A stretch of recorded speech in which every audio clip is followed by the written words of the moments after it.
Hi friends, எல்லாருக்கும் வணக்கம். இப்போ நான் உங்களுக்கு எங்கள் வீட்டில் பூக்கிற ரோஸ் ஒன்று காமிக்க போகிறேன். அதில் பாருங்கள் வீடியோவில், அது வந்து நல்ல மெரூனு. அது ரொம்ப மொட்டாக இருக்கும்போது டார்க் மெரூன் கலரில் இருக்கும். அது கொஞ்சம் மலர்ந்தனே தான் லைட்டாக அப்படியேவும் ஒரு மாதிரி கொஞ்சம் அந்த பிங்க் சேடில் வந்து அது தெரியும். இன்னொன்று ஒயிட் ரோஸ் காமிக்கிறேன். இங்கே பார்த்தீங்களா, இது வந்து ஒயிட் ரோஸு. இது மொட்டாக இருக்கும்போது அது வந்து ஒரு பேபி பிங்க் சொல்லுவோம்ல, அந்த பிங்க்கும் ஒயிட்டும் கலந்துருக்கு.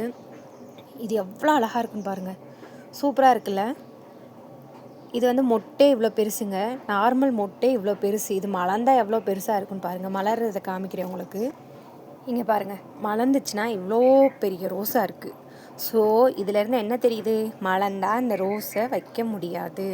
மொட்டாக இருக்கும்போதே வச்சாதான் இதோட அழகேவும். பாருங்கள், சின்ன பிள்ளைல நாங்களாம் சின்ன பிள்ளைங்கள இருக்கும்போது சொல்லுவாங்க, இவ்வளோ பெரிய ரோஸ் வச்சா தலையில் என்னடி மைக் செட் கட்டியிருக்கியான்னு கேட்பாங்க. அது மாதிரி தான் இருக்கும் இது வச்சாலும். ஆனால் ஒரு பூ வச்சாலே தலை நிறைஞ்சிருக்குங்க. இங்கே பாருங்கள், இதுலேயும் அந்த சேடு தெரியுது, இருந்தாலும் கூட நல்ல ஒயிட் தான்.